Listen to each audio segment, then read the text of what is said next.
our revolution and the more than 40 progressive organizations hosting today's event, we are honored that you have joined us. Today's gubernatorial forum will hopefully give us some more information about the men sitting on this stage, well, to the right now, and who are vying to become the next governor of Illinois. And why is this election cycle so important? Bruce Rauner,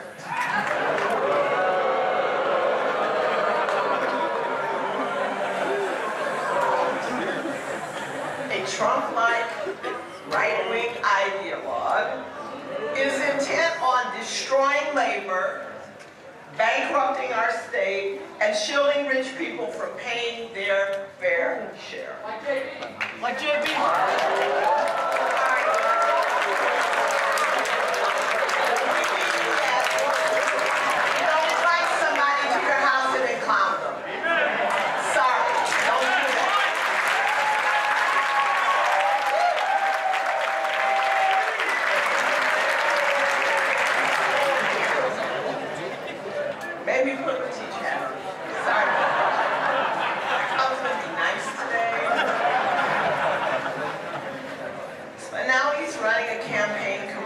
That tout a new school funding formula that he signed into law that's still about $4 billion short of the necessary funding for it to work.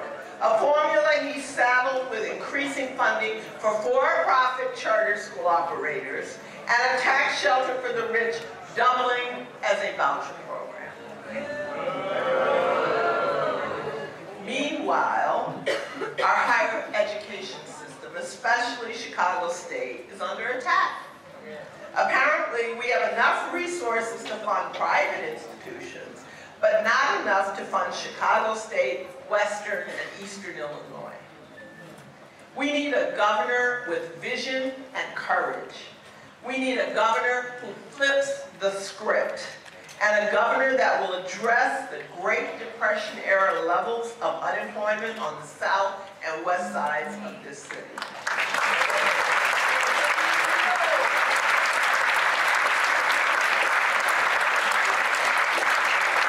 One that supports real revenue, like a graduated income tax, and an end to corporate loopholes, and an end to the sweeping assault on working families.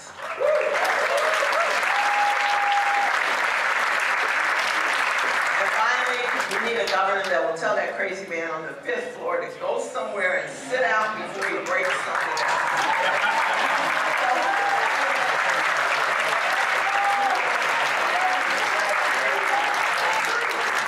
Which candidate will stand right now and give Chicagoans protection from this twin attack from Rauner and Ron? We need a visionary. We need a champion.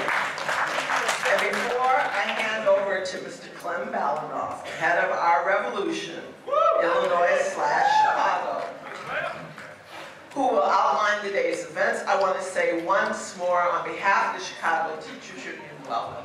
It's a pleasure to see so many of you here. Thank you.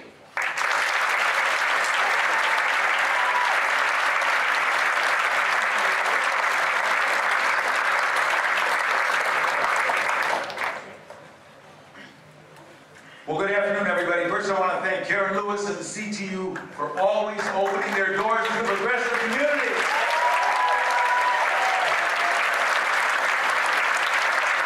I wasn't going to tell you all of the organizations that are co-sponsoring today, but I think they're going to be scrolled up on the screen here instead, so we won't take time doing that because it'll take us a couple minutes of that. But I did want to tell everybody the rules for today's forum. Each candidate will have a 30-second opening. When they're given a question, they have 1 minute to respond. If somebody mentions another candidate in their answer, that person will have 30 seconds to respond. A rule that we like and we are going to enforce. We would really appreciate everybody not making, yelling and screaming, saying, oh yes, I like this answer, I don't like that answer, and then we can hold our applause to the end. That is something that in forums across this, forums I've always been involved in, whether it was the mayoral forums or other forums in the past, has been the rule, and we really want that to be the rule today. Our moderator for today, as everybody knows, is the premier political reporter in Illinois, our good friend, Mary Ann Ahern.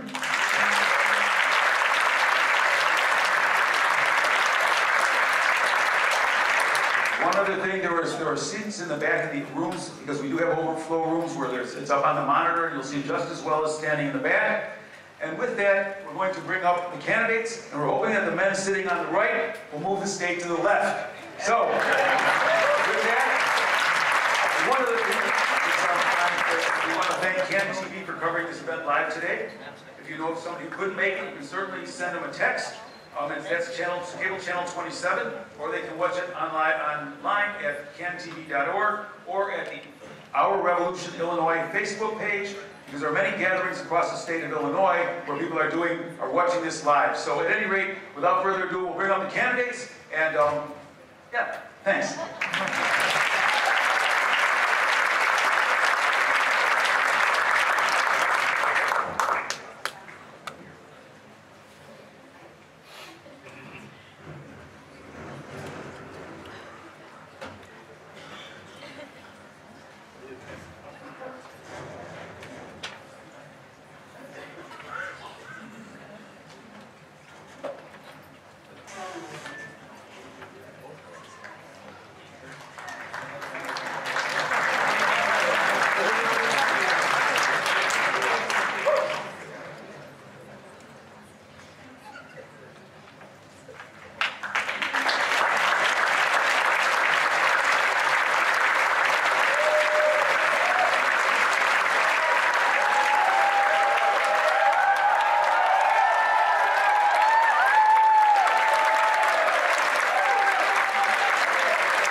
There will be absolutely no shouting. If that happens, we're going to have to ask you to leave. This is our way. We want to hear from everybody on this stage today. So thank you for having me. And you've never seen anyone as bossy as me, so get ready.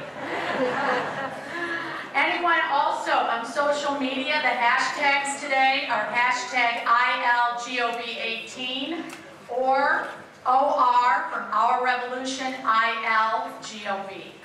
So we want the next 90 minutes or so to be a lively discussion, an opportunity for everyone to hear from the candidates on these key positions. The sponsors of the forum, they are most interested in hearing where the candidates stand as progressives. Some of the questions today were submitted to me. Some of them are my own.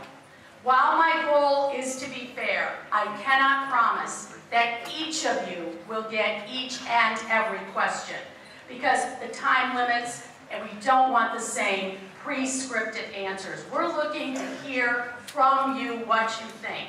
Let's begin with those opening statements. Superintendent Bob Diver, I think a lot of folks don't know you from downstate. Welcome to this forum. Thank you, Mary Ann, and thank you, Karen and Clem, for your introduction today. I'm Bob Diver. I'm a Democratic candidate for governor from Southern Illinois, from the Edwardsville area in Madison County.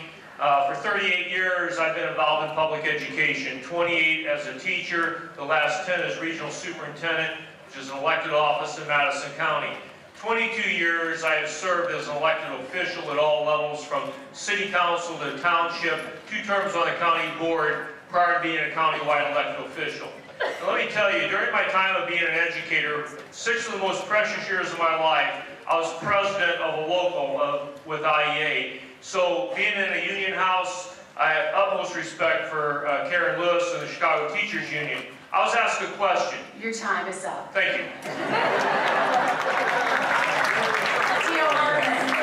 Okay, hello everybody, I'm T.O. Hardeman, I'm running for governor. This is my second run for governor. In 2014, we secured close to 30% of the state vote. My running mate, her name is Patricia Avery. She's a former president of the NAACP in Champaign-Urbana and a former Champaign County Commissioner.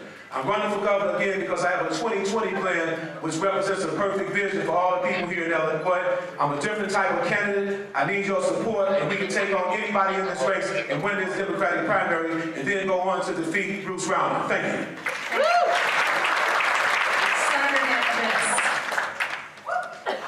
Thank you so much, Mary Ann. Thank you, Karen, at CTU for your hospitality and for the important work you do. And thank you, everyone, for being here. Look at this turnout. So, why are we all here? We're here because this is a unique generational opportunity to determine the future of the Democratic Party and the state of Illinois. And this is a chance for us to decide, are we going to listen to the insiders and let it be all about billionaires again, or are we going to build a progressive movement to make transformational change we've needed for so long? I cannot wait for this conversation about the changes we need in the state of Illinois. Thank you.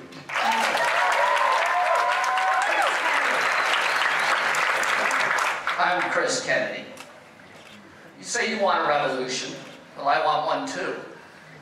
I want to stop the ethnic gentrification of the city of Chicago. I want to stop the economic gentrification of the state of Illinois. I want to end the despair in so many of our communities that's pushing people into the racist hands of Donald Trump. All of it is related to a broken government based on a corrupt property tax system instead of a progressive graduated income tax. I want to join your revolution, and I want you to join mine.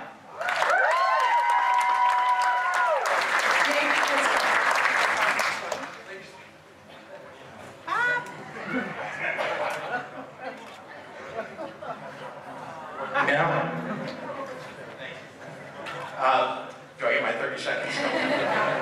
Ladies and gentlemen, my name is J.B. Pritzker, and I want to make one thing very clear to all of you. This race isn't about money, it's about values. It's about progressive democratic values. It's about standing up for an agenda. And I will bring into Springfield a progressive income tax, a $15 minimum wage, making sure that we legalize marijuana in the state and tax it.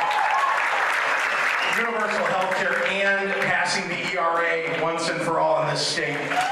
Let's put Springfield back on the side of working families. Thank you.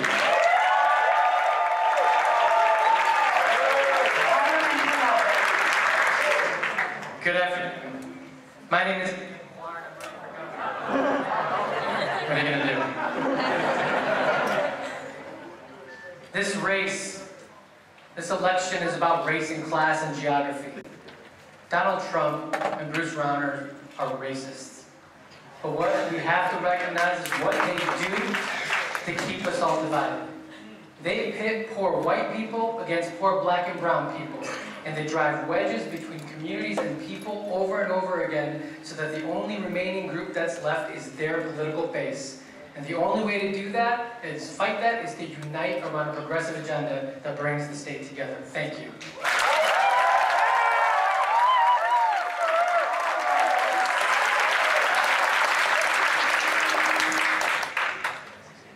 My name is Alex Paterakis. I'm a civil engineer and small business owner. I can tell you what progressive values these people on stage do not possess. We have an individual that condemns a mansion and decides that for the tax break, we have an individual that wanted pension reform to strip people of their pensions. We have individuals that vote with Rahm Emanuel 95% of the time, and everyone up here asks for a 15 minimum wage, but does not treat their interns, doesn't pay their interns. I give my employees $14 an hour, I hire 50% veterans, and I give part-time employees health care. That's true progressive reform, and I look forward to talking to you again on how we can be successful. Thank you. Well, I think actually Alex started where we thought. A lot of folks want to hear from the very beginning. Let's do this in a show of hands. How many of you support a $15 minimum wage? That's what I thought. All right, so you support it, I'm assuming, with even cost of living adjustments. Now the question is, how does the state get there? Alderman Puar, how does the state get there? All right, you can. What's going on? How about now? All right, I'm getting better. The thing is, Michael Madigan has allowed the $15 an hour minimum committee.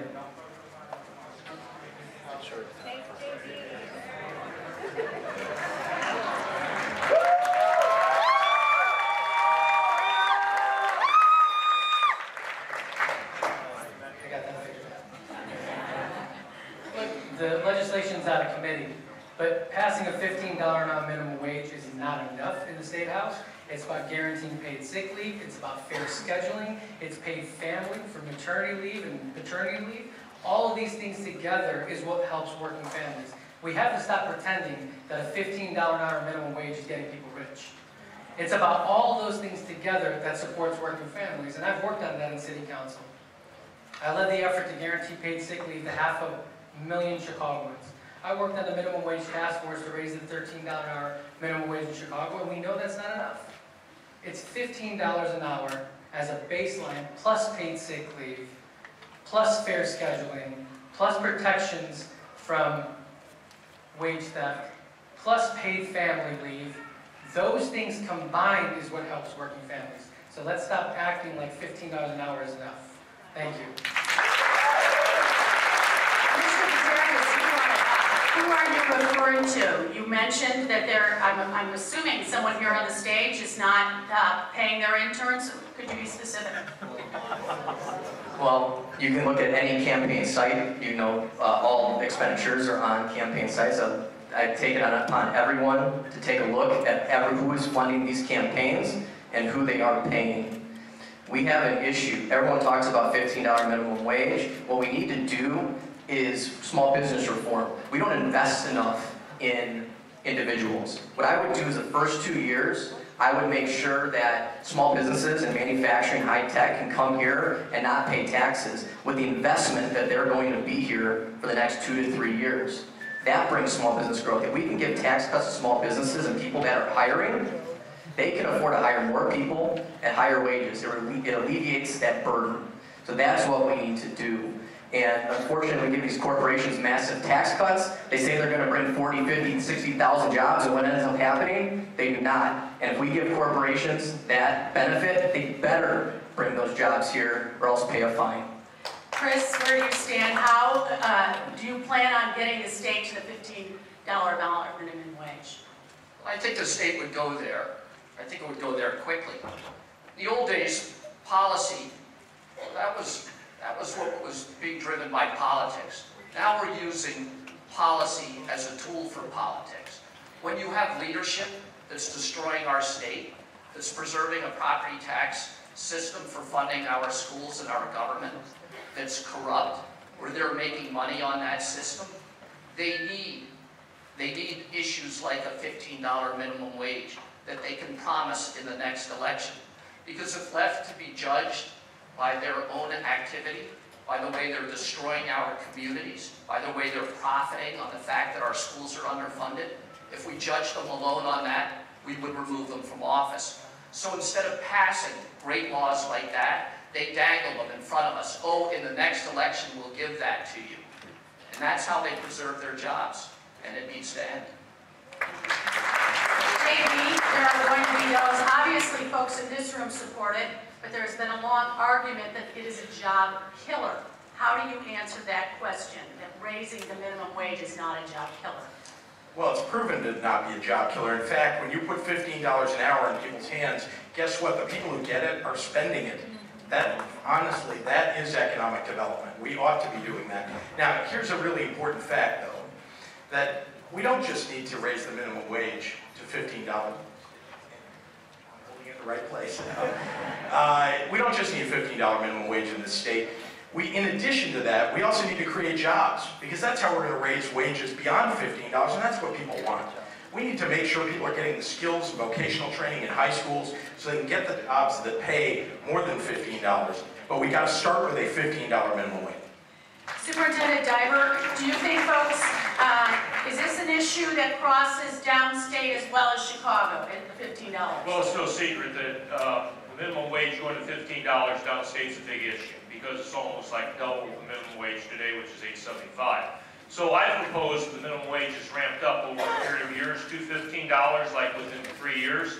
But there's also got to be, I appreciate you bringing up the COLA factor, that I've said when we pass this minimum wage, there has to be a cost of living adjustment in, because that's what gets people. Their power bills go up, their insurance goes up, one entity after another goes up, and they're making a bare minimum wage. You cannot live on $8.75, you can't live on $10 an hour, much less $15 today, because of increased cost of living. So there has to be a COLA factor tied to the minimum wage, and that's what I've advocated. I'm for a $15 an hour minimum wage, but I don't believe we can get there tomorrow, but I do think we could be at $10 an hour tomorrow morning. Mr. Hardman, you wanted to weigh in as well. Well, you know, increasing the minimum wage to $15 an hour is a no-brainer. We must support the financial transaction tax that the Chicago Mercantile Exchange functions. Again, we can use the money from that particular tax to help fund some of the smaller businesses out here across Illinois with special incentives so they can stay in business. When I become governor, I plan to sign the minimum wage bill immediately. That will be one of the first bills that Tia Hardman and Patricia Avery, we would sign that bill. Okay, it's a no-brainer in my opinion. Thank you, everybody. Plus, I'm the only candidate running for governor that worked for minimum wage many, many years ago. So I understand it firsthand. I just want to put that out there. Thank you.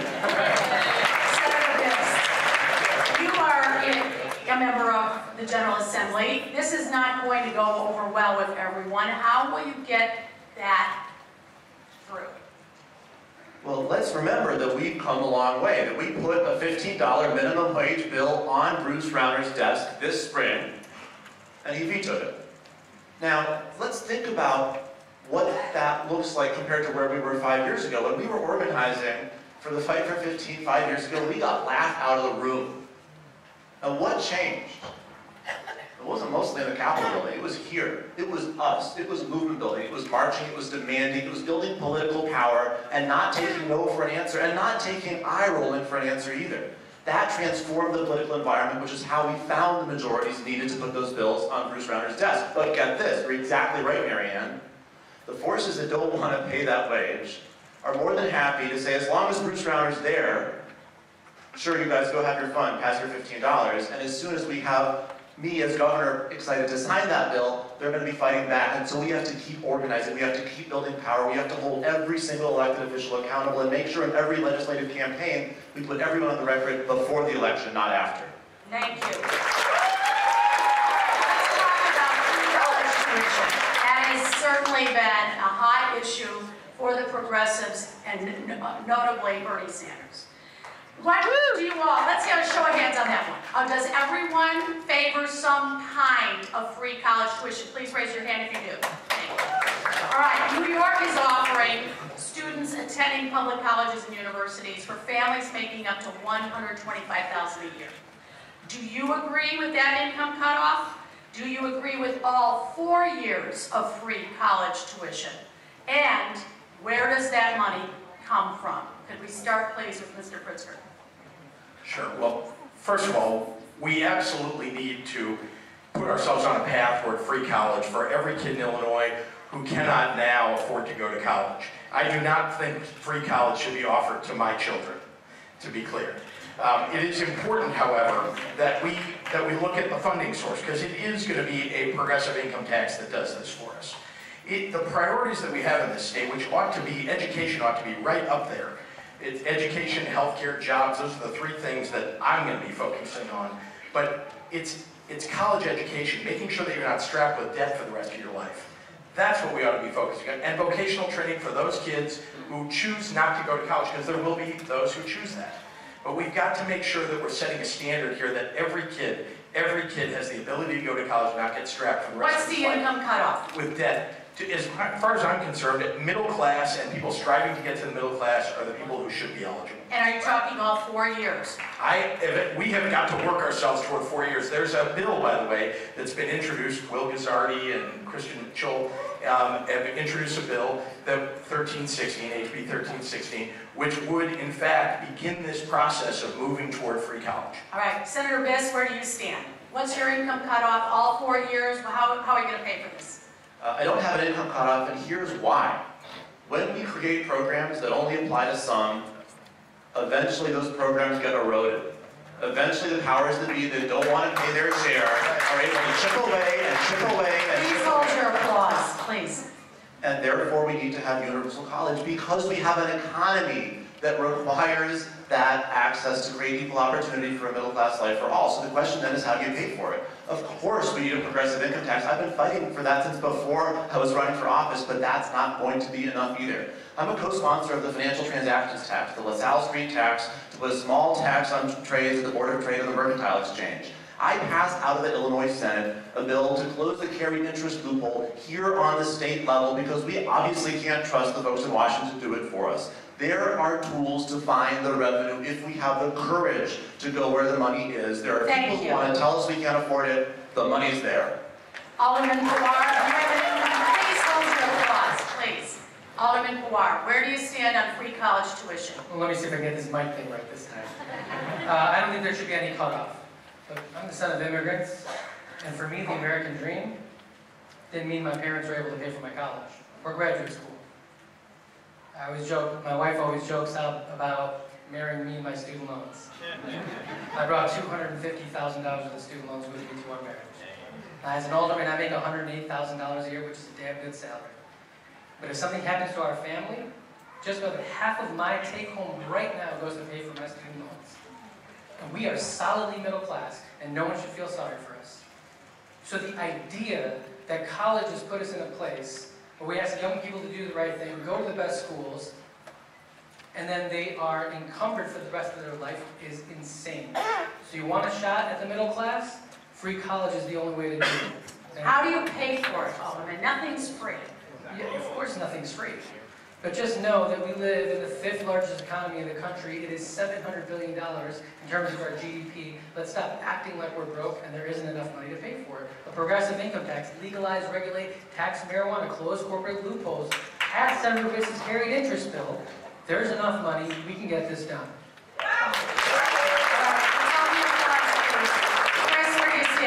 Where do you stand on college tuition? I believe I heard you say not necessarily all 4 years. I have said that. I think it would be a great goal to get there, but immediately we ought to provide community college, free community college to everybody in our state. We ought to means test it as other states do. I would set the range somewhere between $120,000 and $150,000 a year. I would raise all of the standards at the community, public colleges across the state, raise them from about $65,000 a year up to that $120,000 to $150,000 number. And I just say to yourself, look, if Kentucky can do it, we can do it. The reason we don't do it is we pay for a lot of our community colleges with property taxes. If you make money in the property tax business, you want to preserve a property tax funded system for all of our economy. If we got rid of we took the dirty money out of politics, we'd get the dirty politicians out of government.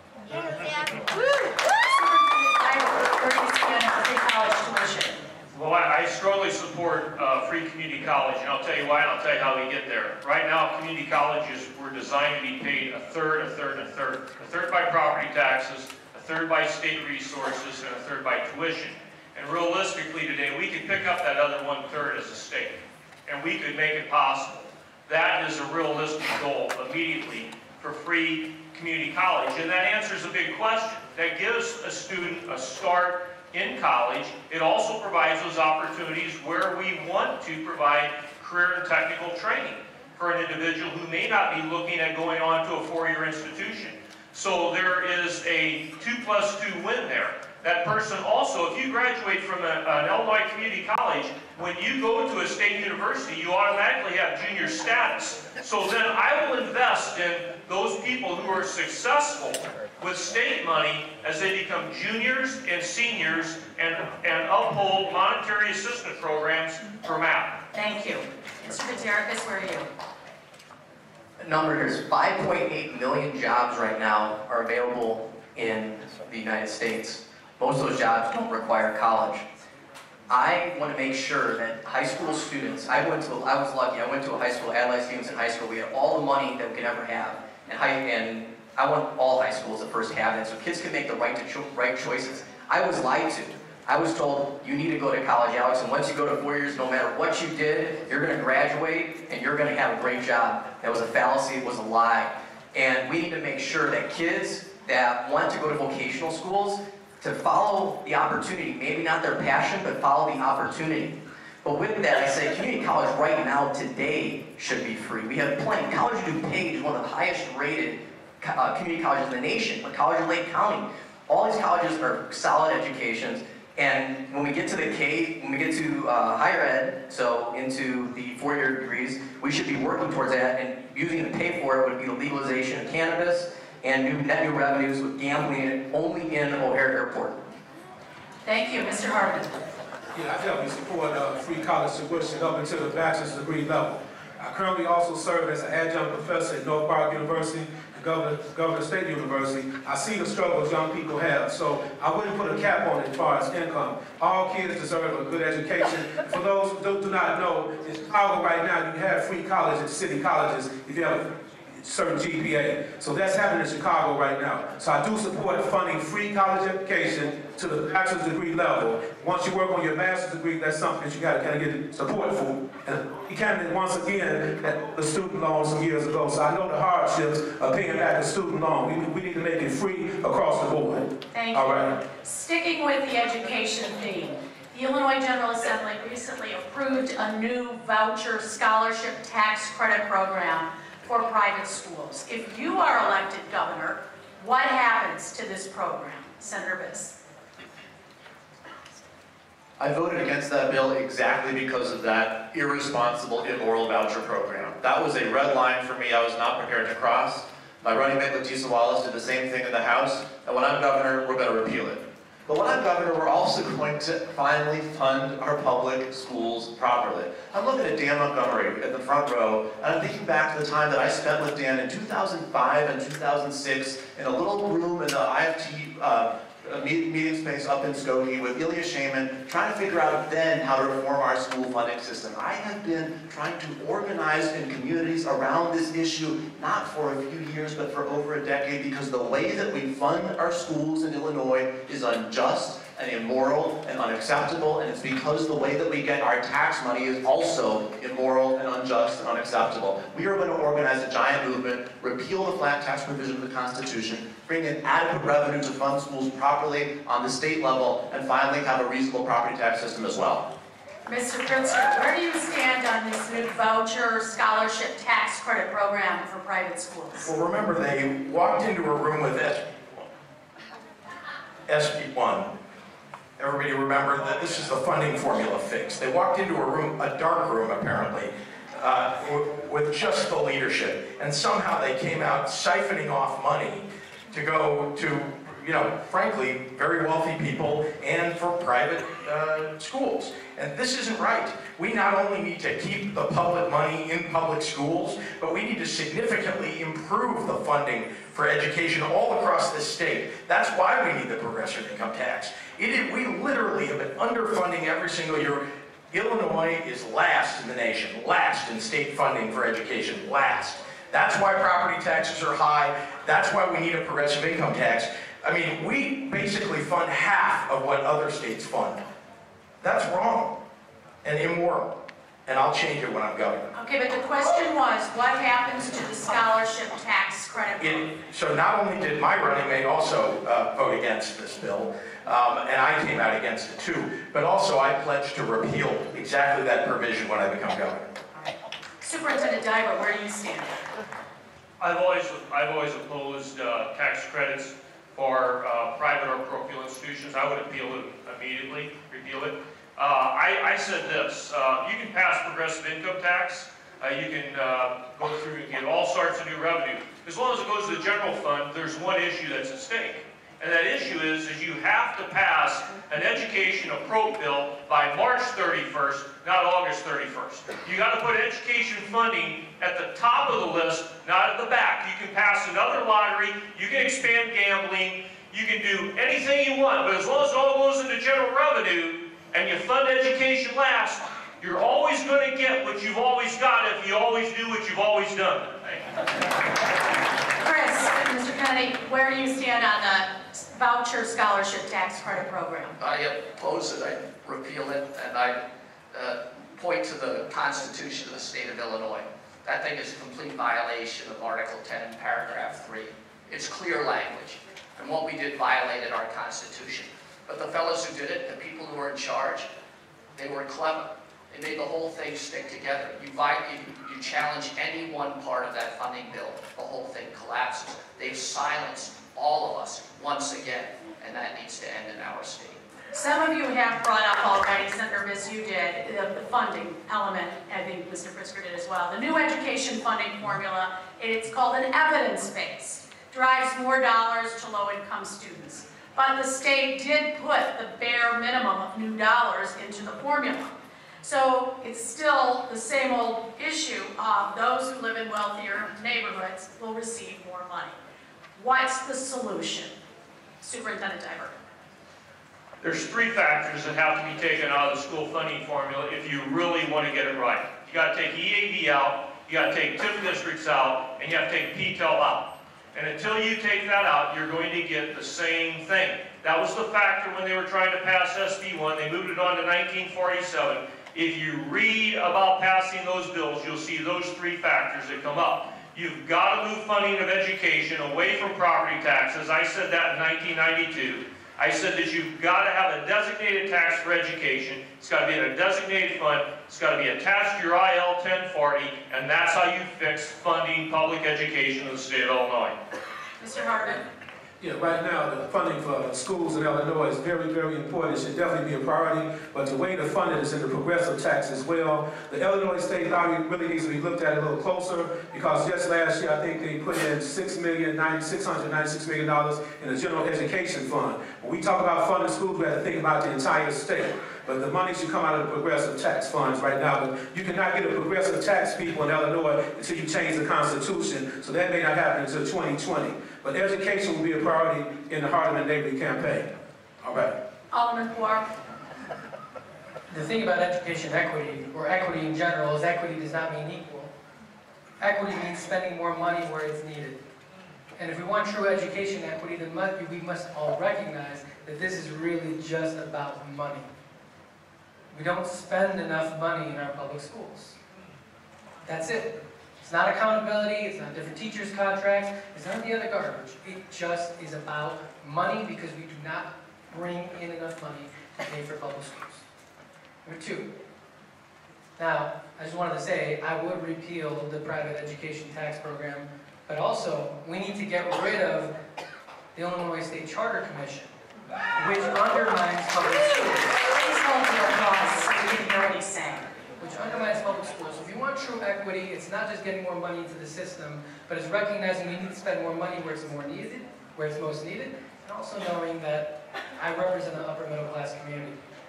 If I keep getting more dollars, that's not equity. It's spending money where it's needed and getting the revenue to support it. Senator Biss, you voted for the education funding bill, but if there's still this lag between you did not vote for the education funding bill, okay, explain that. How would you fix it to make sure that there is this evidence-based model as the theory of the bill? I voted against it specifically because of the voucher program. I'm proud of that vote. I would do that vote 8 days a week. But the rest of what's in the bill was a small and important step in the right direction. What we need is a big step in the right direction. We need to repeal the flat tax provision of the Constitution, bring in adequate revenue in a fairer way, and then fundamentally transform our school funding system and property taxes as a result. Now, the amazing thing is that all of us are saying really similar things. The question I would ask is, where have you been? I started running for state representative in 2007 in, frankly, an affluent district that wanted to hear none of this stuff, not a word of it, saying all of it, banging on doors saying we need a progressive income tax, banging on doors saying we need to reform our school funding formula. I voted for school funding reform years ago, took a lot of political heat at home, and it was the right thing to do. We need not just a person to say the right thing now, we need to build a movement to demand these reforms because the status quo is helping some people, and they're not going to take what we need unless we force it on them. All right, let's Some of you have brought it up already, but let's get a reading on the financial transaction tax. Mr. Pritzker, where do you stand? Some call it the LaSalle Street tax. Is this the route to a progressive tax system? I'm opposed to the LaSalle Street tax because I believe that we will ultimately lose revenue and lose jobs as a result of it. Why? Because here's what's happened. 10, 15 years ago, there were people on the floors of these exchanges who were hand signaling each other to make trades. Today, there are servers, okay? And these servers, by the way, are leased. So the transactions that are taking place are not taking place on the floor, they're taking place on a server. That server could reside anywhere. If we impose a transaction tax that's single state, it is highly likely that those businesses will simply get up and move to another state that has internet trunk lines. So instead, if you're going to have a transaction tax, it has to be a federal tax. There are other ways for us to raise revenue in this state. I believe a progressive income tax allows us not only to impose that tax upon the wealthy people who are traders who live in Illinois, but also upon the corporations themselves that are the exchanges that are doing business here. Mr. Kennedy, where are you on the LaSalle Street tax? Well, I point out that most of the trading is done on Blacker Drive and not LaSalle Street. Let's just start there. Wherever it's done, should we have a tax? No, it matters. If you're going to regulate it, you ought to know what you're talking about. I would say this. I'd like to promise everybody rainbows and swing sets in their backyard. They're not going to have to pay for anything. The idea that we're going to go after LaSalle Street and somehow tax all of them is just a fallacy. They'll move that money around faster than we can regulate it. Fact is, you can order from Amazon Prime. They know the router in your apartment or your office. They know your address, and then they're delivering it to your address. If you live in Cook County, you don't have to pay Cook County taxes. We can't friggin' find a way to tax Amazon. We're never going to tax the Merck and the Board. Alderman Guar, where do you stand on that? The LaSalle Street financial transaction tax, whacker tax, whatever it's called. Where are we?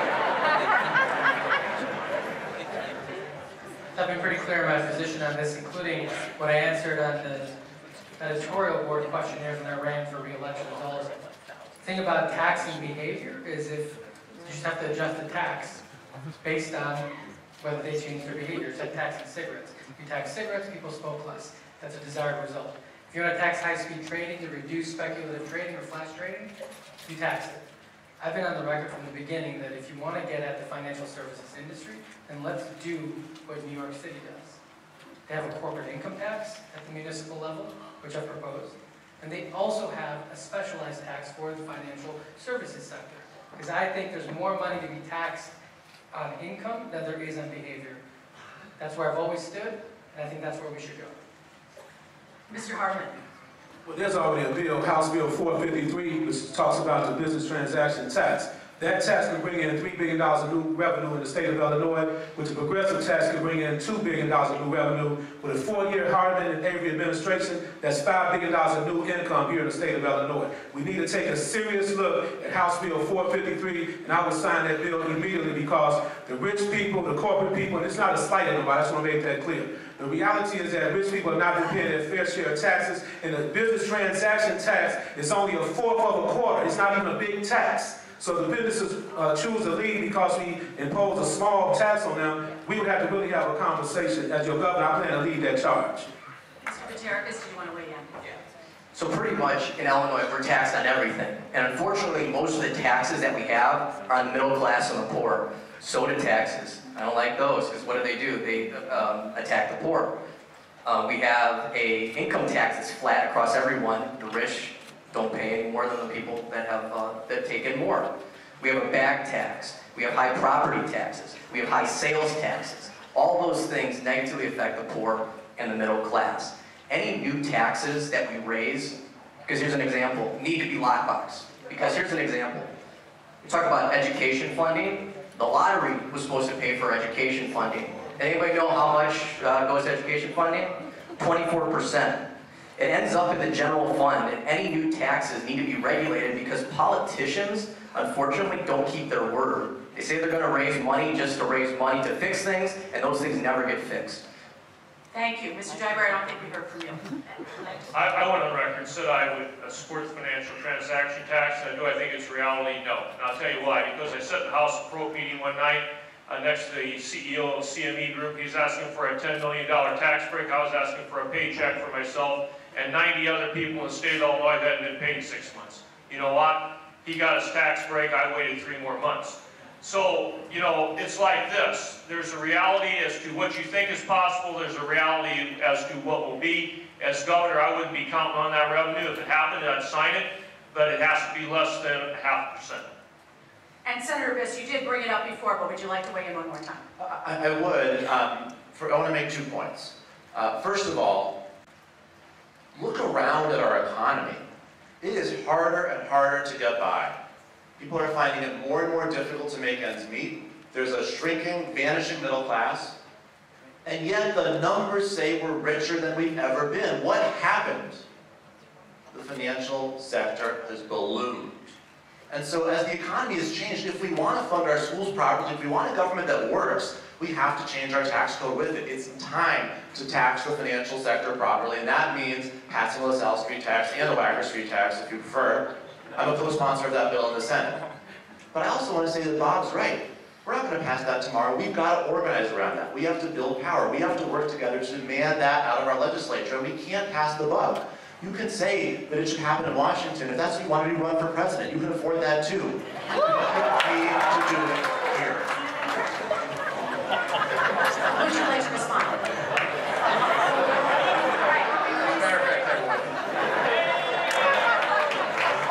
I want to be clear. Thank you for referring to me. Once again, as wealthy, I want to be clear about something. That's that no one up here on stage wears any kind of halo. And Daniel, while I appreciate you calling that out, you know, you've accepted PAC money, you've accepted money from special interests, you've accepted money from bankers.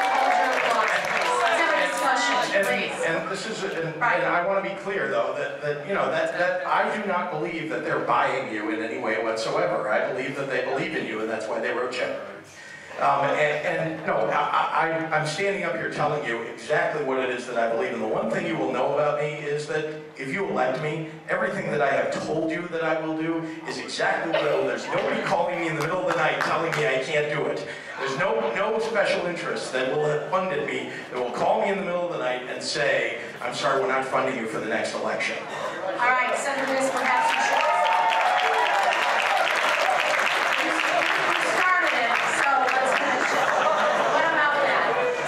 Interest call. I'm incredibly proud of the way that we have funded our campaign. I'm incredibly proud of the thousands of people who have donated to our campaign. I am proud of the fact that though frankly the establishment thinks I have no chance, and despite the fact that I live a middle-class life, we have been able to outraise everybody else on this stage, unless you count money people put into their own campaigns, for 2 quarters running. That's because of the people of Illinois coming together to build a movement to change our state, and that's the only way we're going to accomplish what the state needs. All right, thank you. A couple of individual questions. Let's start with Alderman Pawar. As a progressive candidate, why are you not a member of the Progressive Caucus for the Chicago City Council?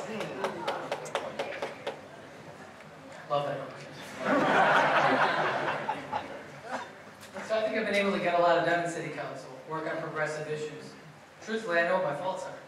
I tend to work alone, I don't always build coalitions, but I think that's always been able to afford me the ability to actually pass legislation. I think there has been a lot of personality conflicts between me and the Progressive Caucus, and I own that. Some of it started by me, and some things that are internal. And I don't think it makes sense to air that. I respect them, and I'll tell you one thing. I worked on the task force to pass $13 minimum wage, and I led the effort on paid sick leave, but they were also the ones leading out there and organizing around it. So I think we've all played our roles. I'm proud of the work that I've done. I'm proud of my record. There have been some personality issues that came up, and I don't think it makes sense to air that in a public setting, other than to say I respect them. I think they respect me. I'll leave it at that. How do you work then with the state? If you are someone who likes to work alone, how will you expand that role from being a city council member to the head of Illinois? What I mean by working alone is I've always been able to cobble together the votes to pass things like an independent budget office or paid sick leave. I got here on my own. I knocked on doors. I knocked on doors with my wife. I have volunteers that help me. I've never been a part of any club, and no establishment figures ever helped me. The parties never give me a dime. I've never asked them for a dime. I got here on my own grit and sweat equity. Now, I own my weaknesses. I always have. But I've been diplomatic. I've always worked hard, and I've outworked people. And that's how I'll work as governor. Thank you. Mr. Pritzker, do you believe it's appropriate to disconnect the plumbing from what many would consider a mansion to receive a $230,000 tax break? Thank you for asking that question. Here is the truth of that, and that is that we began a renovation project on a home, and we decided to stop that project. And at some point in the future after that, we, like 50,000 other people in Cook County every single year, like Chris Kennedy, like Governor Rauner, and others, asked for a reassessment of the property's value. Not because of that, but just it was a point in which, as you know, we have a very unfair assessment process. We need, and I discovered how flawed it really is. That, in fact, is why we need to get rid of that system, make sure that we've got a formula that really works for assessing properties, and make sure that people are paying their fair share for their properties. That's what happened in that situation. If there does need to be a change in the assessment, does that also mean a change of the assessor? Where do you stand on Mr. Berrios? Yeah, well, the truth is that that's going to be up to the voters, but I must say that things in the assessment world in Cook County have not been going that well lately, let's all face it. And across the state, this is not just an issue in Cook County, by the way. All across the state, we have got the problem of in poor communities, they are paying the very highest rates. The very highest rates. That is very unfair. I am in favor of more progressive taxes, less regressive taxes. Unfortunately, our property tax system is quite regressive in this state. So, Mr. Kennedy, you brought your name up. You also did receive a tax break at Wolf Point. You've apparently received also a tax break on your home. Where do you stand? Is that Well, what Mr. Pritzker did and what everybody else who's ever appealed their taxes did are two radically different things. We appeal our taxes. He had his house reclassified as uninhabitable. That's a different thing. I've never even heard of it. I've been in real estate 30 years in Chicago. I never knew you could do that thing. That's like a whole other game. But you also did receive a tax break. Just finish. He did that. Then he says he's in the house next door, and he appeals that tax. He says, look, I'm living next to an uninhabitable don't put me in that bucket. The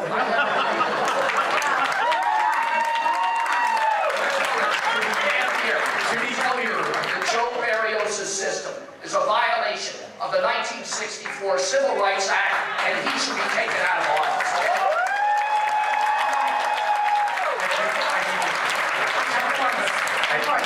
I must say, by the way, that millions of dollars of tax breaks at Wolf Point taken by Mr. Kennedy do qualify, in fact, as tax breaks. So, to be clear, our property, by the way, is no longer on that roll. It was a temporary situation that we, in fact, were doing renovations, stopped that, and are beginning to do those renovations again. But you do support Mr. Berrios? No, what I'm suggesting is I'm running for governor, and I believe that the people of Cook County ought to make the decision about who the assessor is of Cook County. I must say, though, things are not going well in terms of assessment of properties, and people who are poor are paying the highest taxes. And Mr. Kennedy, could you clarify, because you did get a tax break at Wolf Point, so there have been... That's not true. That's Can not we true. please, let's listen. He can explain it. When Wolf Point was a parking lot, it was assessed as a parking lot. When Wolf Point was a development site, it was assessed as a development site. When Wolf Point was an apartment building, it was assessed as an apartment building. All of those assessments were within the range of their peers. There's no evidence that I got a break outside of what everybody else got. There's no evidence that the taxes paid there were different than any other taxes paid by a similar building, development, or lot anywhere else in the city. It's not true. All right. Appreciate that. Did anyone else want to weigh in on this issue, Mr. Hardman? Only thing I want to tell everybody right now, that's why you should vote for me. I should have known. All right, I appreciate That's the only thing I want to say. You don't have a point to make. Let's all right. I have a point to make, okay? As your governor, let me just be honest with everybody. This is the problem that we have right now. I was born and raised in the heart of the ghetto.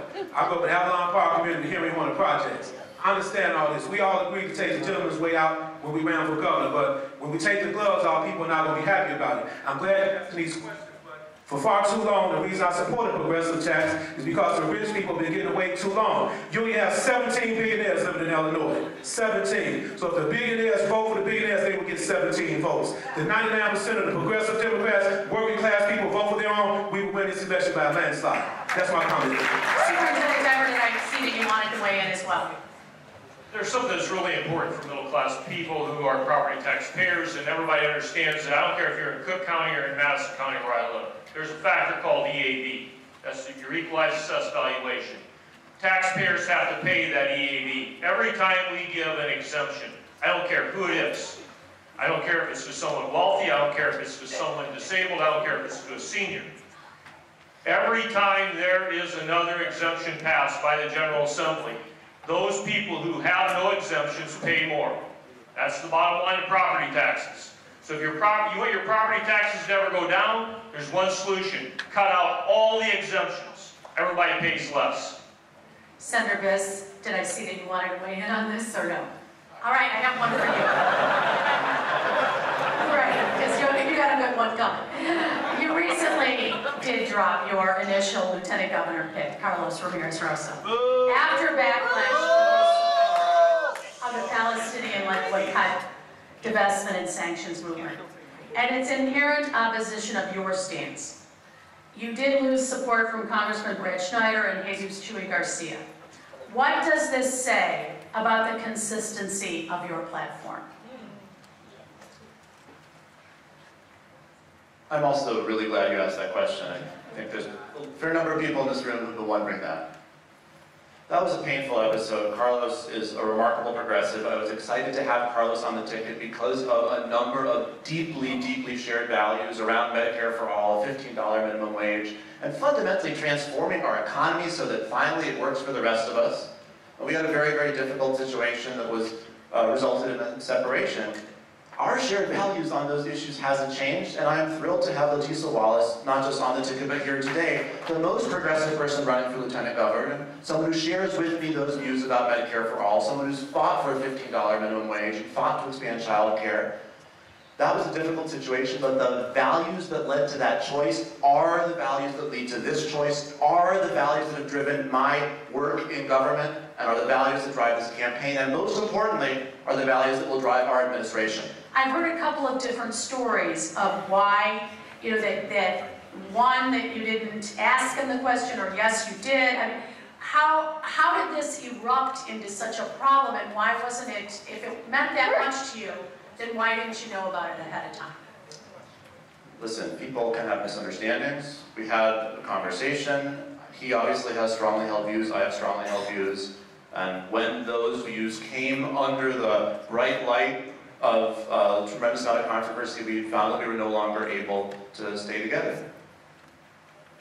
By the way, on that issue too, we share some important priorities. We share a commitment to justice for Palestinians. We share a commitment to peace. We share a commitment to human rights. And we share a commitment to a two-state solution. And so on all of these issues, from the economic issues that drive this campaign or the questions of justice, there are important areas of agreement. It's a shame that we weren't able to work those out in a way that was satisfactory, but the thing that I think is most crucial is that we have in this ticket a partnership that will allow us to fight not just vigorously, but successfully for those same core progressive issues. Thank you, thank you. Mr. Kennedy, you had received criticism after an event downstate called Mom and Baby. You were late to the event. Some of the moms there at the event felt you disrespected them. You've also been somewhat reluctant to take reporters' questions unless it's a one-on-one setting. Do you have what it takes for a high-profile governor's race?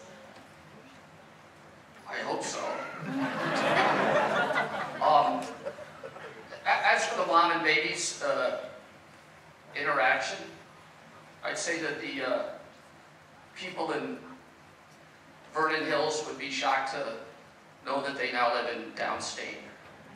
Sorry. That's okay. Correction. I mean, truthfully, they were, a number of them were interviewing for jobs with J.B. Pritzker, and a lot of the criticism came out of that job application process. I go to multiple events every day. I've had enormous amount of press exposure. I grew up in a very exposed family, and I'm very comfortable with other people. I don't know what you're looking for in terms of an answer, but I'll take you all on one at a time or all at once. Either way, I'm prepared. So thank you. All right. Mr. Pritzker, I know we're going to hear it. There's going to be an ad that's going to have the phone call with you and former Governor Blagojevich, where you spoke to him about possibly receiving the job as Illinois Treasurer. What happened there? And why would you have called him when nearly everyone knew at that point that he was in trouble? Well, I don't think everyone knew, but I will say this, that I made that call because there was an opportunity to do public service, and there was the possibility that the treasurer's office was going to be vacant, and so I had a phone call with him. But to be clear, this is a 9-year-old tape that was leaked to the Chicago Tribune. Clearly, frankly, it's been used already by the Illinois GOP and by Bruce Rauner. It is clear to me, by the way, about a week after I announced that I was thinking about running, actually. I really didn't announce. My name was in the newspaper. About a week after that, Bruce Rauner started attacking me immediately. I think it's clear to me Bruce Rauner does not want to run against me. So this is part of that effort. Now, in my view, as you know, if you listen to that tape, every time that Governor Blagojevich brings up anything to do with money, I reject it. Every time. So we should stop, playing games and using the GOP's endeavor in our primary, and what we should be doing is talking about our priorities for this state and not taking after one another, beating each other up. I have run a positive campaign. You all know that. I have run a positive campaign, and I believe that we ought to be talking about the failings of this governor and not about each other. Thank you. All right, let's open the lines. Let's talk about health care. Where do you stand on a single-payer healthcare system, and what's your position on the Illinois version of Medicare for All? Could we start with Senator Biss?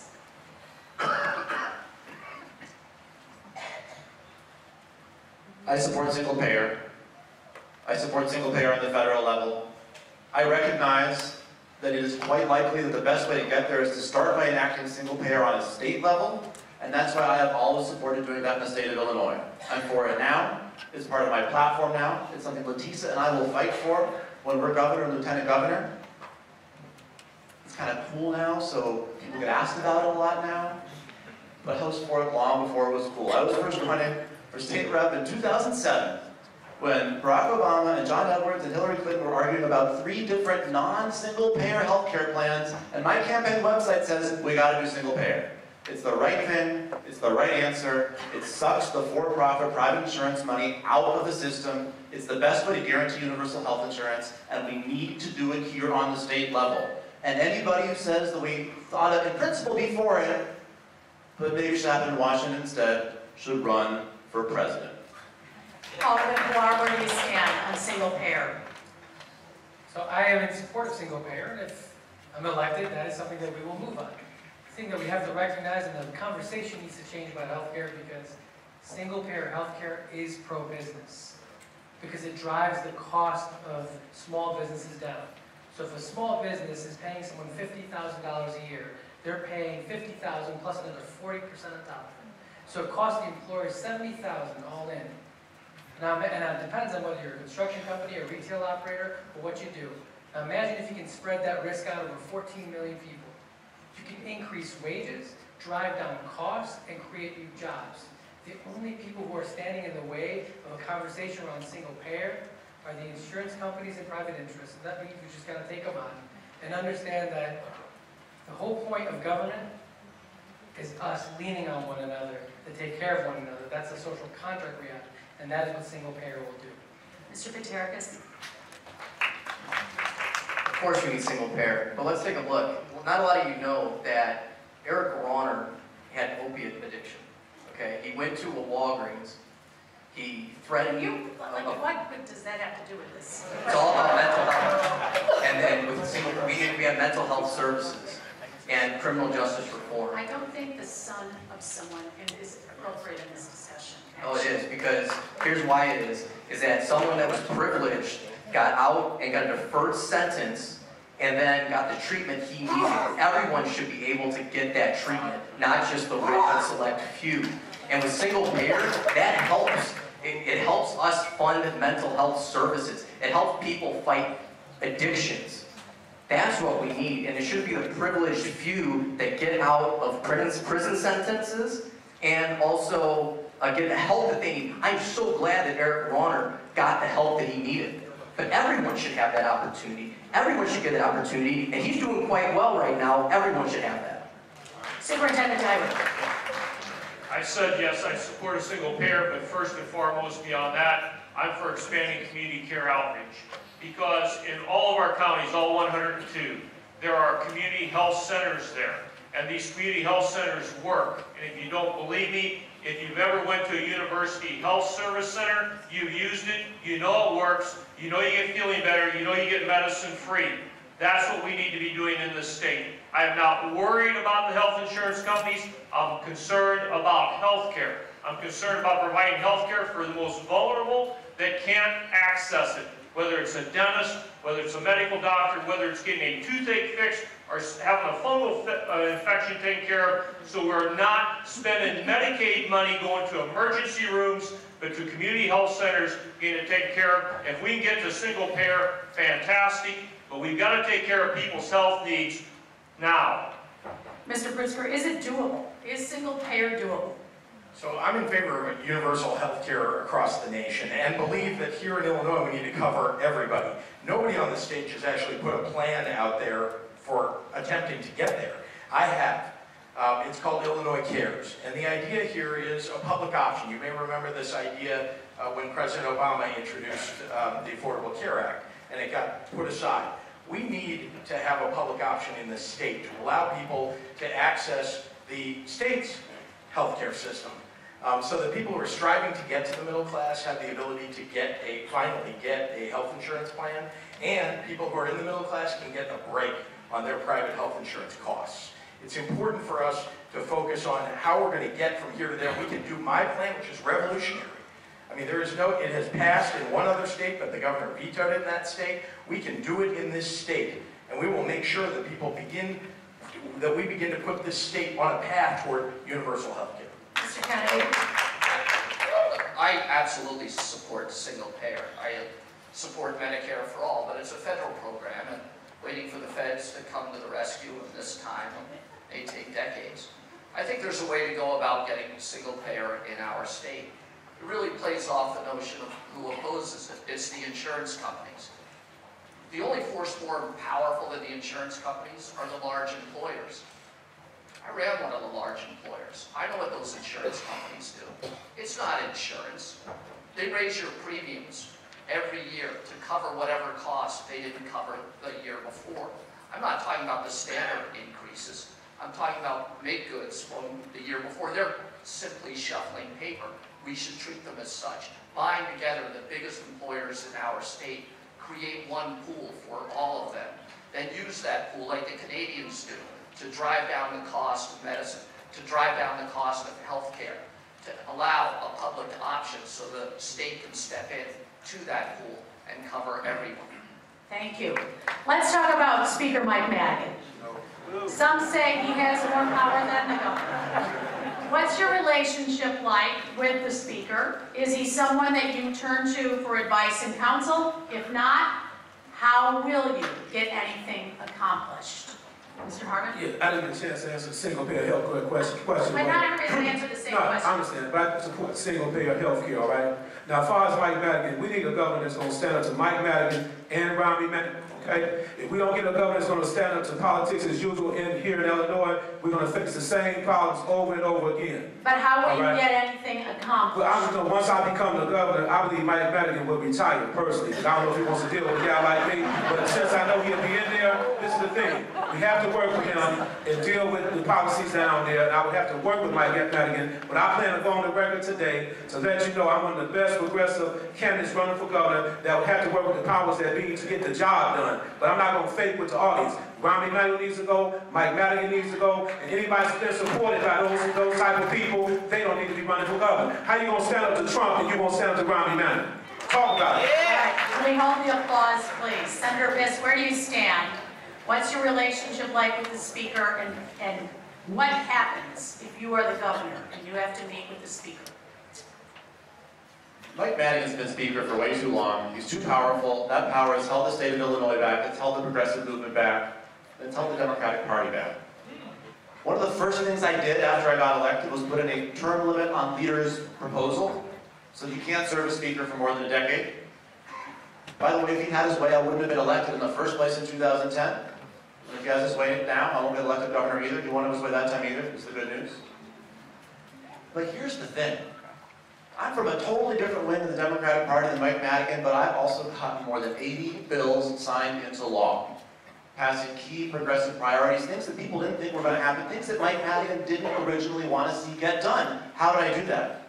It's not me. It's us working together. The way to move Mike Madigan is the way to move any politician, which is to build movement-based power so they have no choice but to follow. That's what this campaign is about. That's how this campaign is going to allow us to win. But way more importantly, that's how this campaign is going to allow us to do transformational things in the Illinois General Assembly, even though Mike Madigan is there. Thank you. Alderman Clark. The biggest mistake I made in politics, when I left the Progressive Caucus, I made it about personalities. I learned my lesson. Because you can never make it about any one individual person. And all we do is talk about Mike Madigan. You simply just reinforce the fact that he's somehow more powerful than everybody else. Now, in City Council, when I passed legislation to make sure that we have one Inspector General, I knew who was working against me. There's someone who'd been in office for 40 years, and other folks who've been in office for 20 or 30 years. But if you watch what I said on TV or when I was giving interviews, I never made it about them.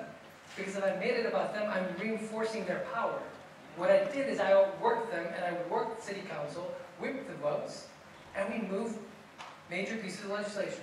And I asked him, Mike Madigan, I don't know him. He's never done anything for me. I've never asked him for anything. Like I said, I got here on my own, by knocking on doors and with the strength of my community. And that's what I'm up here doing. I have no interest in making this about personalities or making it about one boogeyman. Mr. Pritzker, what's your relationship like with the Speaker? So, first thing I'd like to say is that, remember, this is a GOP or Republican talking point. Every single candidate that's up here, when they announced, Amaya Pawar was first, he announced for governor, and the GOP put out a press release and said he's a stooge of Mike Madigan. And then next was Chris Kennedy, he's a stooge of Mike Madigan. Next was Senator Biss, he's a stooge of Mike Madigan. Every single one, it's like a Mad Lib with that. Just fill in the name, you're a stooge of Mike Madigan. This is the Republicans' talking point about Democrats. Now, let me be clear. I have spent a lifetime getting things done for people across the state of Illinois, real things. 230,000 kids who get school breakfast every single day that they go to school, because I helped to expand President Obama's program called No Kid Hungry. There are thousands of kids who get preschool and child care in this state because of the work that I've done. And there are more than 60,000 kids every single year that learn to fight bigotry and hatred and intolerance because I help to build What's your relationship like with the Speaker? I'm explaining to you that I am an independent. I am somebody who will go to Springfield, who will stand up on the values that I am espousing during this campaign. And I want to be clear, you walk into that room, you don't get to choose. Nobody on this stage gets to choose who the Speaker or the President of the Senate is. They get chosen in their district, they get chosen by the fellow members, one of whom voted for Speaker Madigan on this stage. They get voted, they get chosen by the fellow members, and then you get to walk in as governor, and you deal with whoever that is. That could be a Republican, by the way. Whoever it is. So you have to walk in on the strength of your values and what it is that you ran your campaign on, and that is why we'll get a progressive income tax under me. because I am completely independent. Still I will didn't walk in really and not answer the leave question. the room. The relationship is, he's the chairman of the Democratic Party, he's the Speaker of the House. The relationship is whatever when you show Do you up. enjoy support from him? There is nobody supporting me that is going to have an effect on my views in this race or elsewhere. I do not know, because he is not expressing that to me. I'm just explaining to you that I have a large number of people who are supporting me all across the state. I don't share all of their views, but I presume that they share. All right, Senator Biss, you did vote for the Speaker when you were in the House of Representatives? I did, and that goes to the answer I gave. I'm from a different wing of the party than him, but I'm also a member of the Democratic Party, and I was the Democratic option for Speaker, and I certainly wasn't going to pick a Republican. But I think that last answer was kind of indicative. Just admit it. Madigan's for you. That's fine. That's all right. Why are we hiding about this? I don't think it's helpful to pretend. And you say you're an independent. Yeah, you were an independent in 2012 when you went on the trading floor and said you weren't sure if you were going to vote for Barack Obama for re-election because you had to wait and see who the Republicans nominated. But the question here is who's Mike Madigan for, and the answer is you, and that comes with advantages and disadvantages, and we should all just be honest and direct about that. I do need to respond to that. Senator Biss, you ran Mike Madigan's PAC last year. You ran his PAC. Come on. No, there is no halo here. We all are Democrats. We don't get to choose who the Speaker is. He is the Speaker of the House. There's nothing that any of us can do about it except to support leadership term limits, which I do. So, Senator Biss. I'm a proud Democrat. I'll say it again. There was an effort by a lot of Democrats, several of whom are on this stage, to fight against Donald Trump and Bruce Rauner in the fall of 2016, and you bet I took a leadership role in that effort. And when I'm governor and Mike Madigan is Speaker, I'm going to work with him to advance progressive solutions. The question is, are you from the same wing of the party as Mike Madigan or not? And all I know is that Mike Madigan has taken a position in this race, and people might like that and want to be for Madigan's candidate, or they might not like that and not want to be for Madigan's candidate, but let's just be honest about it. Mr. Kennedy, what's your relationship like with Speaker Madigan? I think we should give him a choice. I think he should have the choice between being a property tax appeals lawyer or a state representative.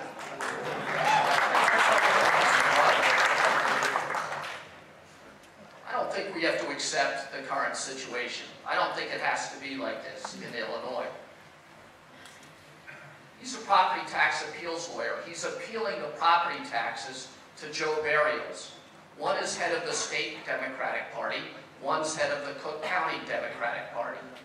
The scale of this thing is incredible. The Sears Tower sells for $1.2 billion. It gets a $1 billion mortgage on it. They're recorded at Cook County. They're reported in the Tribune and Cranes. The assessor, Joe Barrios, says, oh no, he has alternative facts. It's only worth $579 million. We need to prevent our elected officials from having outside jobs that are adverse to the interests of the body they were elected to serve. All right, let's talk about Amazon. The Amazon sweepstakes. The mayor and the governor tomorrow are planning a pep rally.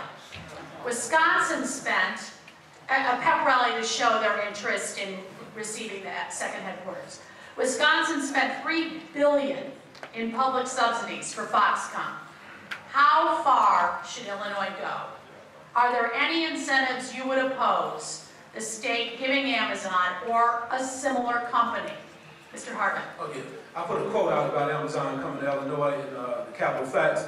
Let's see, I'm totally against providing infrastructure funds to Amazon for coming here, and I'm also basically plan on giving Amazon a minimum tax break, and I also oppose giving them tax reimbursements once they get here. We need Amazon to build their headquarters number 2 over in Inglewood, over in the Austin community on the west side, or East St. Louis, one of these distressed cities or towns out here. That's what we'd like for Amazon to build their second headquarters, my people. So I'm totally against providing any infrastructure money to Amazon. These Fortune 500 companies are making a lot of money. We need the jobs, yes, and the most important thing we can do here in Illinois is provide them with the brilliant minds and the young, brilliant people here in Illinois. Mr. Diver, how far should Illinois go? I'm proud of the fact that I worked a year ago in August to bring Amazon to southwestern Illinois, where it's got one of its largest distribution centers in all of the Midwest. Over 1,500 jobs are there today, and I'm going to tell you, they came for 3 reasons. 1, we did invest in infrastructure. 2, we did provide them with a readily trained workforce. And 3, we expedited the permitting so they could open their doors within 3 months. And if you want Amazon to come here, that's what you're going to have to do. I want to bring them back to southwestern Illinois. I want them to expand in East St. Louis or on the Metro East side where they're close to their main distribution center. I think that's a big selling point. Secondly, I'd be open for them coming to Chicago. I want the jobs in Illinois. I don't want to do it in Wisconsin. I'm willing to do as governor whatever I have to do to bring business to Illinois. And you have to invest in order to attract. I will tell you that I've done it. I've worked on it for 20 years.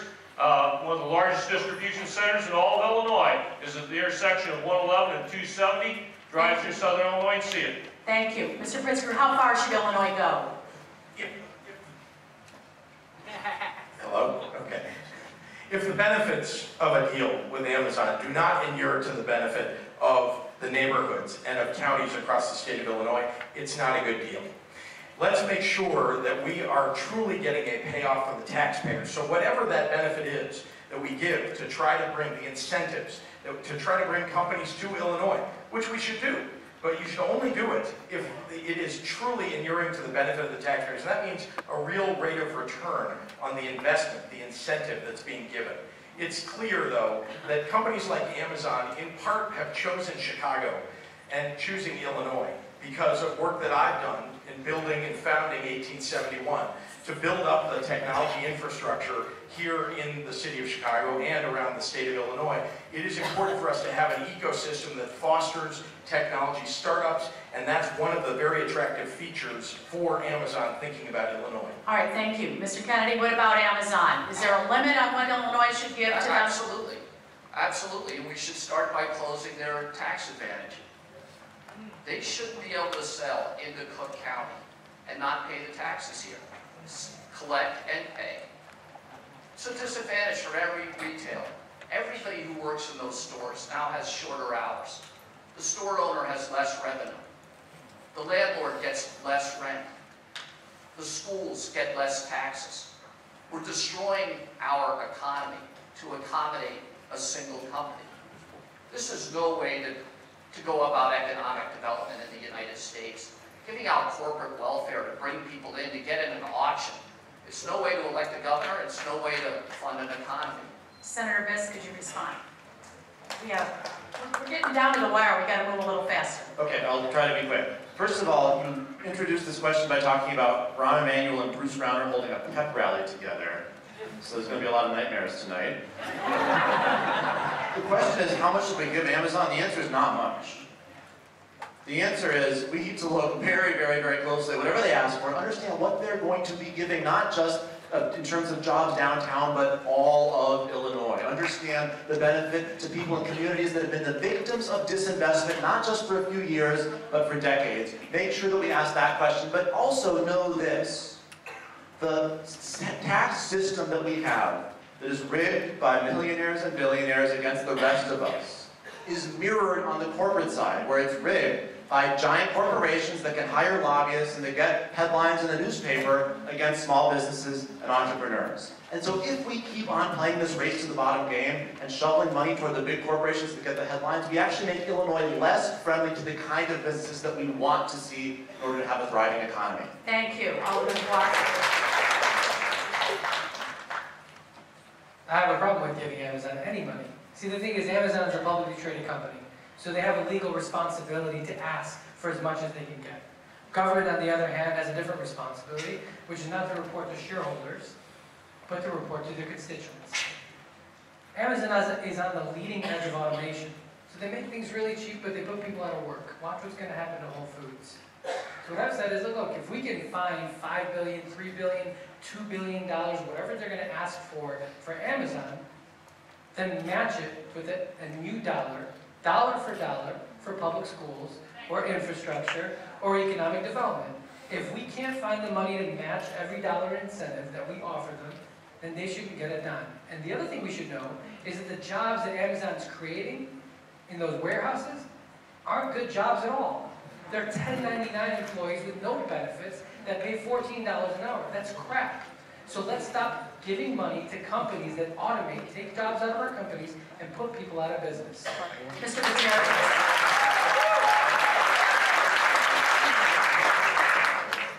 We need to look at this as an investment potential in Illinois. You know, if Amazon's going to bring 50,000 jobs, we need to hold them to that. They're going to bring 60, we need to hold them to that. We did a disservice in Libertyville.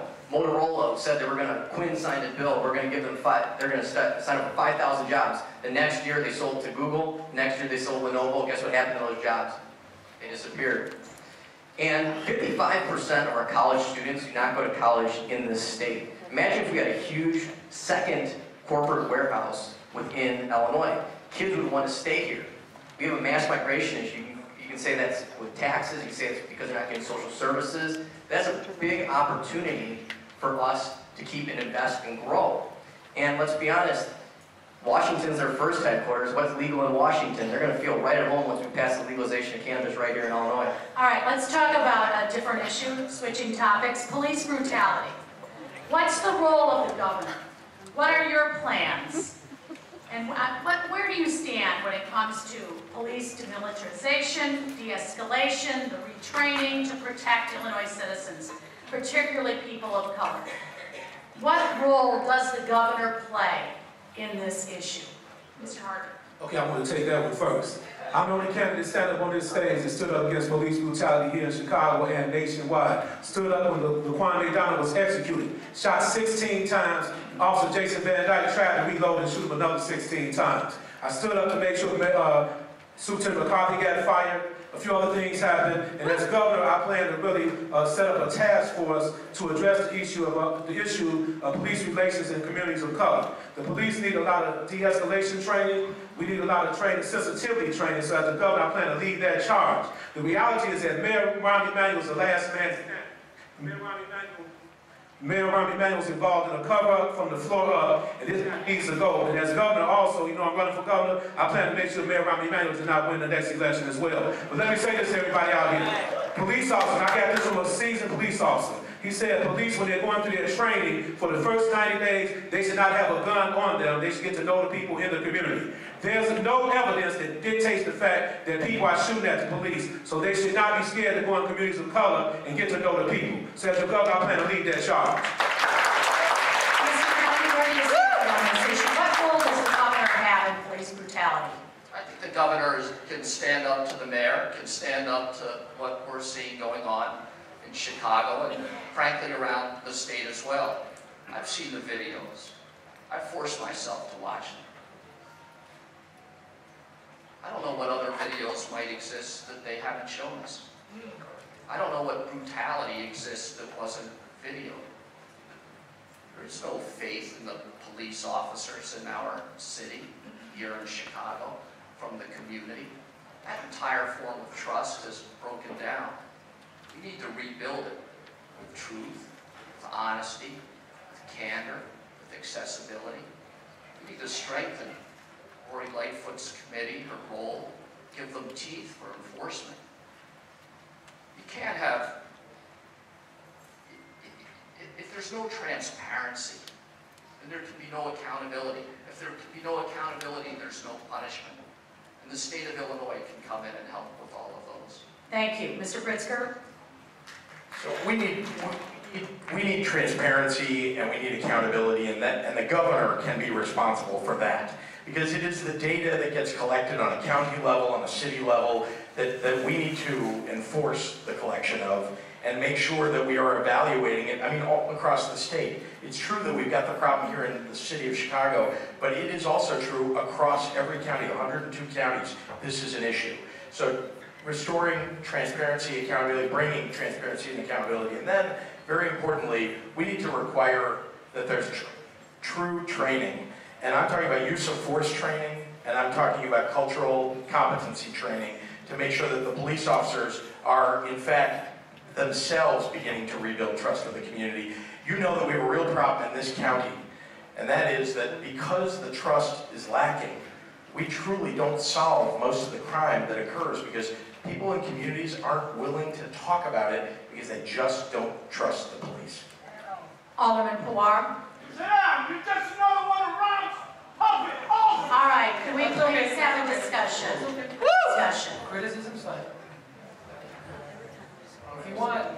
accountability, just know this. If a deal comes before City Council that addresses the 13 reforms that Lori Lightfoot put out, I said, I stood with the Black Caucus and we voted down. And likely will get voted down.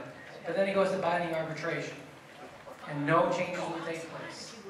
That's why the next governor has to lead on making sure that statewide these FOP contracts are addressed so that the proper standards are in place. 2, a statewide Truth and Reconciliation Commission with reparations so that we're actually having a conversation about what's happened to communities, not just today, not just yesterday, from a historical perspective. 3, the governor has the power of commutation. If I'm elected governor, we will commute the sentences of low-level, non-violent drug offenders and stop participating in a racist war on drugs.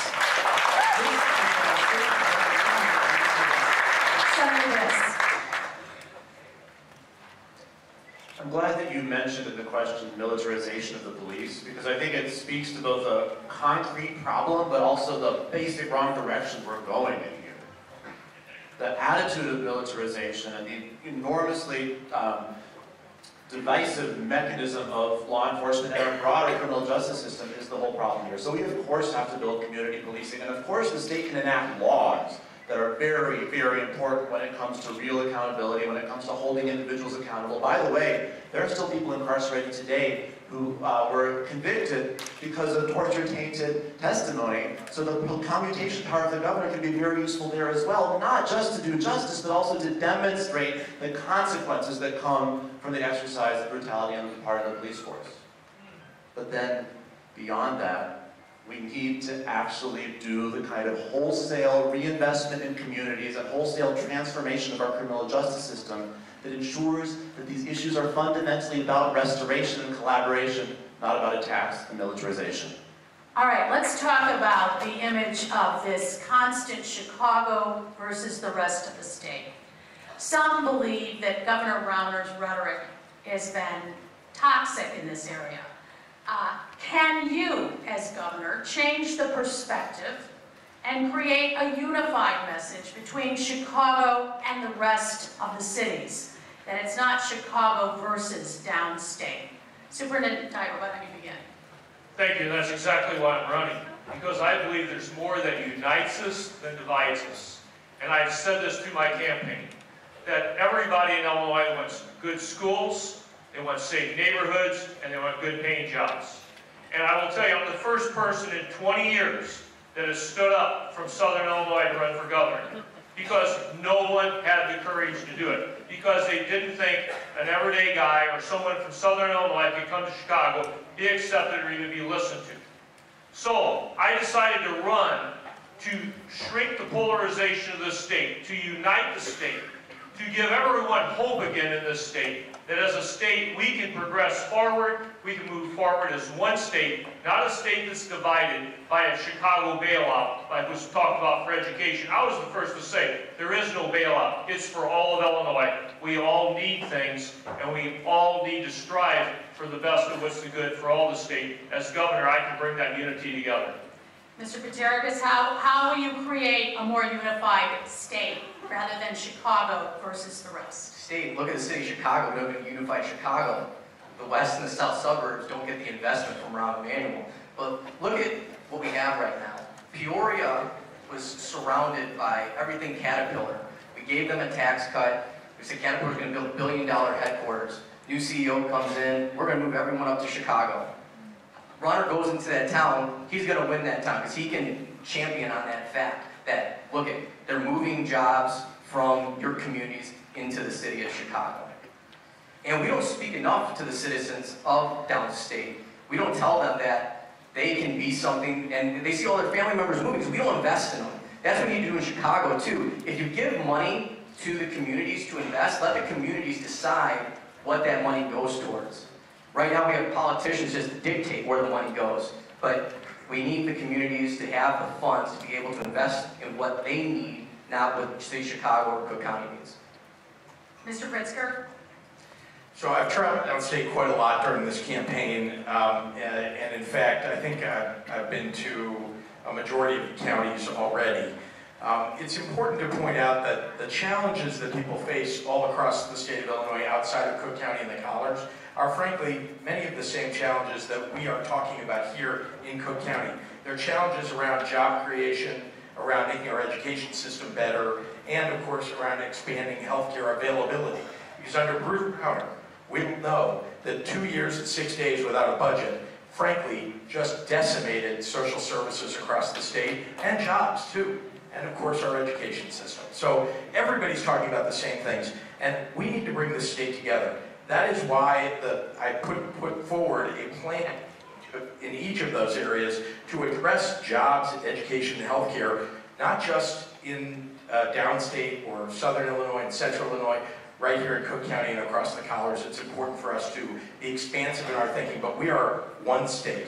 We are one state, and we cannot have a governor who is dividing the state. Okay, we have a couple of other questions we're trying to squeeze in. I'd like to know where you stand on, will you stand with the community of this room, these are folks asking this question here in the room, to oppose any more school closings? Alderman Farrar. So I fought school closings. I had 2 schools closing my ward. And what I said in 2013 is what I'm saying today. Closing a school is akin to closing a community. And when you close a school in the most struggling communities, you're often removing the last bit of government dollars that comes into that community. So how do you expect the community to thrive if you close the most basic building block of that community?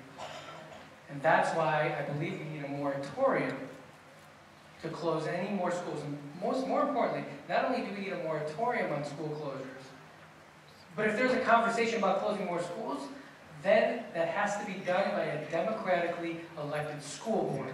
Because having one person appoint the school board who then makes decisions for the rest of us is how we get to a place where we have myopic people running our school system. Thank you. Mr. Kennedy, where do you stand on the closing of schools?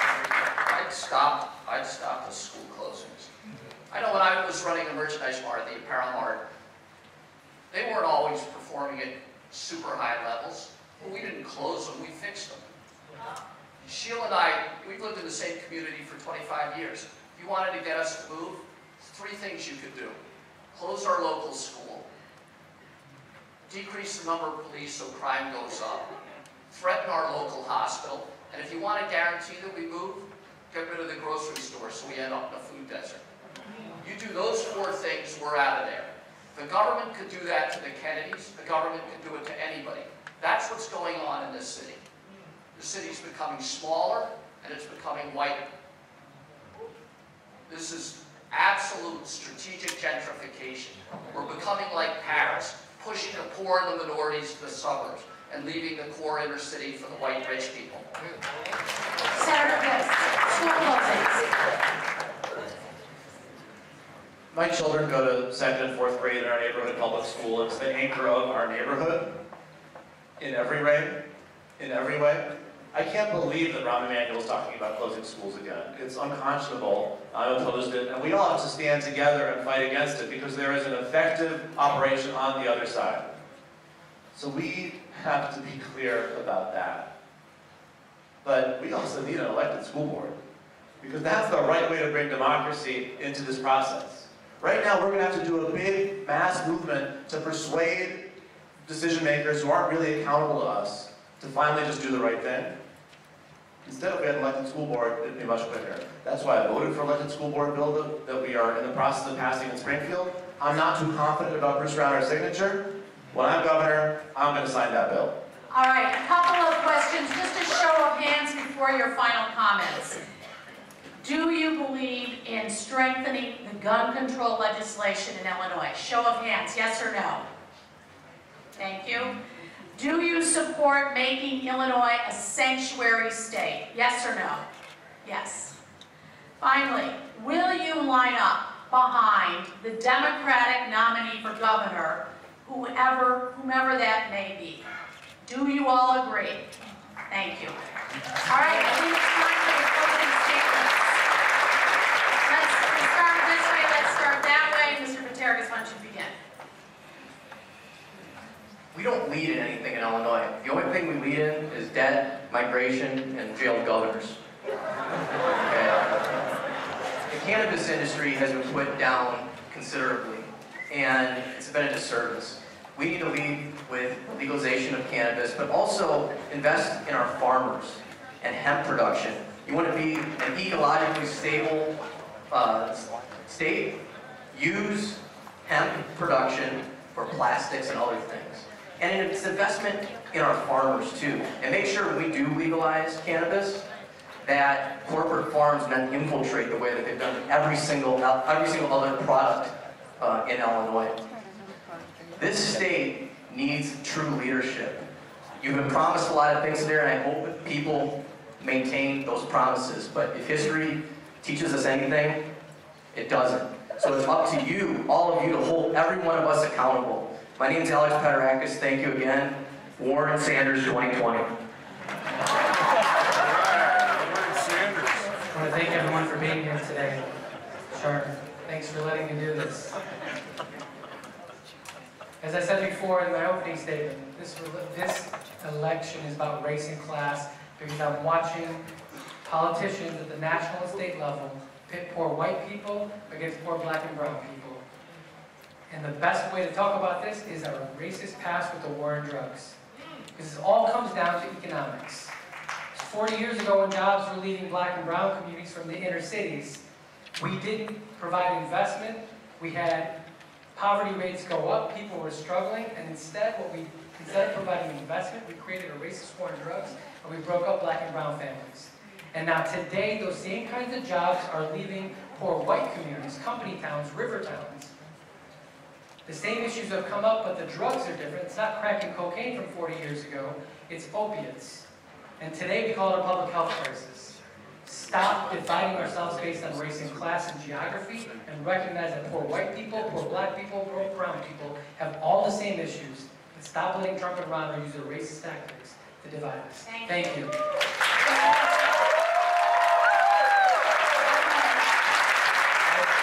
I have stood up for progressive democratic values my whole life. I have been, in fact, marching long before a women's march, long before the gay pride parade in Chicago this year. We're talking 25 years ago when it wasn't a gay pride parade, when in fact it was a protest. When it was a protest march, when it was called the Illinois Federation for Human Rights, before Equality Illinois. Hosting a gay wedding at my home because it was the right thing to do. It may not have been legal, but it was the right thing to do. And you know that I have been engaged in standing up for people all across the state, particularly our youngest, most at-risk kids. We need universal preschool in this state. We need universal child care in this state. I've been working toward that, and there are thousands of kids who get that now in the state because of the work that I've done. The 230,000 kids who get school breakfast, at-risk kids in low-income communities, the tens of thousands of kids who learn to fight bigotry and hatred and intolerance, and I created 1871 and more than 7,000 jobs. Those are big things that I've gotten accomplished, and those big things that I've gotten accomplished are evidence that I can do the job in Springfield for you. Thank you very much. Thank you.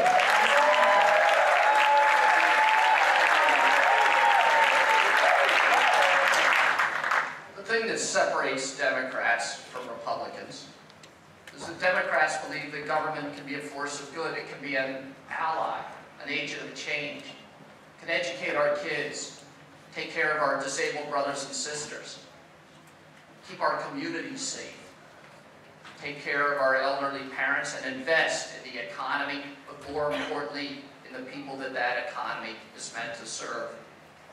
Too many Democrats have been alienated from our party. We'll never be able to get them back. We'll never be able to reach across the aisle to Republicans. We'll never be able to get independents to join us if our party remains corrupt, if our leadership remains compromised, if we allow our senior leadership to continue to have jobs as property tax appeals lawyers, and the corruption, get the dirty money out of politics, get the dirty politicians out of government. Senator Viss. Thank you, and again, thank you everyone for being here. I'll end where I started. This is a really, really important election. And there was a lot that happened here that I think kind of tried to blur some of the distinctions and maybe make us feel as though it's actually not that big a deal. And I'm glad that now in 2017, we have consensus on some of the issues that we didn't have consensus on until super recently. $15 minimum wage, progressive income tax. I'm glad that most people on this stage support some version of single-payer healthcare somehow, but the question we ought to be asking ourselves is who has been fighting this fight and who is going to get it done?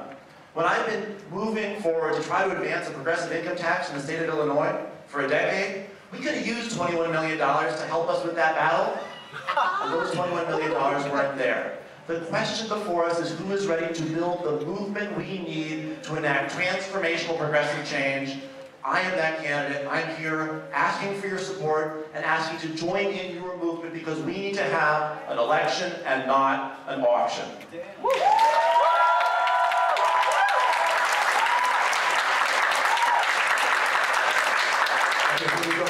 I'm running for governor because I would like to represent all the poor, working class, and middle class people. If you don't do anything else, my run for governor is a wake-up call. The black vote is a hustle, and black death is a hustle across Illinois, definitely in Chicago. We need to take a look at who we're going to vote for in this election. I have a 2020 plan which represents a perfect vision. I won 30 counties downstate in 2014. I have a county-wide presence, statewide presence. I plan to represent everybody. We have 1.7 million people living in poverty in Illinois right now. 30% people of color, and we also have an issue with 900,000 people that are not insured in Illinois right now. So I plan to represent the veterans, everybody, the college students, the senior citizens, the ex-offender community, the recovering community. I'm one of the only real progressive candidates on this stage today. I was born a progressive Democrat and a revolutionary for this state. I need your support to take on all the big money candidates and make history by defeating all the big money. That's my words for it. Thank you. There's been a lot said today, but I'm going to tell you something that's very important. Today we have $14.5 billion of unpaid bills, and you and I and everybody else paid $10 million a day interest. I said as governor, my first matter of business will pay those bills down because that's the right thing to do. I'll bond them out. I'll put the debt interest in my manageable budget, and I'll move the state forward. Until we do that, we can't do nothing but go deeper in debt as a state. Period. Secondly, how you get along with Mike Madigan is how you get along with all the members of the General Assembly. I've done it for 22 years, and I'll do it as your next governor. Thank you for having me. It was fun, Mary Ann. Thank you for your good work today. Thank you.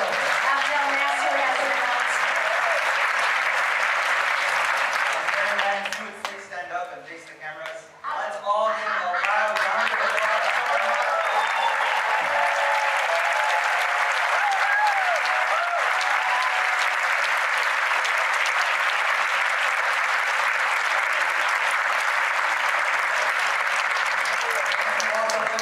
Thank you to the 50+ organizations that sponsored this forum.